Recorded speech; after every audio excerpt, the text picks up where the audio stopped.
మన తెలంగాణలో మొట్టమొదటి ఫ్యాక్టరీ అవుట్లెట్ మన ముకుంద జ్యువెలర్స్ లో లైట్ వెయిట్ ఆభరణాలు కలెక్షన్స్ ఎన్నెన్నో అన్ని జ్యువెలరీస్ పై VA కేవలం 2 to 12% మాత్రమే. విచ్చేయండి ముకుంద జ్యువెలర్స్. ఈ ఫోటోలోని ఈవిడ పేరు భవితా మాండవ.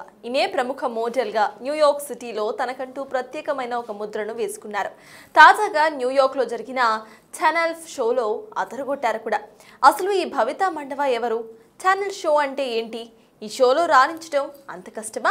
భవితా మాండవ గురించి ఈ ప్రొఫైల్ స్టోరీ ఇప్పుడు చూద్దాం. హైదరాబాద్ కు చెందిన 25 ఏళ్ల యువతి అంతర్జాతీయ వేదికపై తన సత్తా చాటడంతో భవితా మాండవ పేరు ప్రస్తుతం సోషల్ మీడియాలో ట్రెండింగ్ గా మారింది.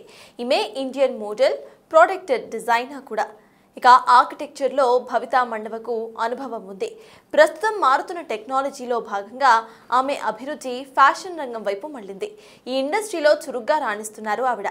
భవిత వివిధ దేశాల్లో మోడల్గా సైతం పనిచేశారు. ఇటీవల జరిగిన ఛానల్ షోలో పాల్గొనే అవకాశం ఆమెకు వరించింది. దీంతో ఆ ఫ్యాషన్ షోలో ఆవిడ పాల్గొన్నారు. ఇక ఈవెంట్లో పాల్గొని అద్దరహో అనిపించారు. దీంతో ఆమె స్థాయి ఒక్కసారిగా పెరిగిపోయింది. అంతర్జాతీయ గుర్తింపును తెచ్చేసి పెట్టింది. ఇంతటి గొప్ప గుర్తింపును తెచ్చిపెట్టిన ఛానల్ షో అంటే ఏంటో ఇప్పుడు తెలుసుకుందాం.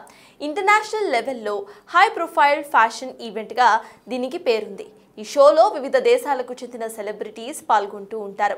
వారికి ఫ్యాషన్ పై ఉన్న అభిరుచిని షోలో ప్రదర్శిస్తారు. మరీ ముఖ్యంగా హస్తకళను బ్రాండింగ్ చేస్తూ ఈవెంట్ సాగుతుంది.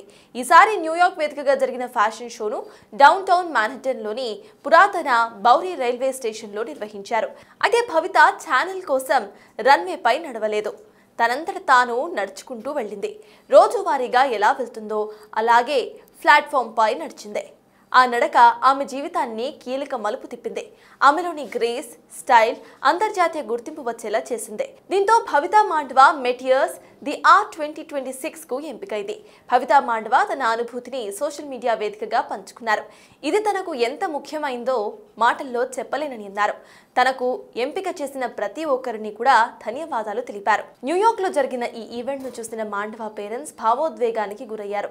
ఏదేమైనా మన హైదరాబాద్ కు చెందిన భవితా మాండవ న్యూయార్క్ లో సెటిల్ అయ్యి మన ప్రాంతానికి అంతర్జాతీయ గుర్తింపును తీసుకురావటం నిజంగా సంతోషనీయదగ్గ విషయం అంటూ నెటిజన్లు సైతం కామెంట్ చేస్తున్నారు.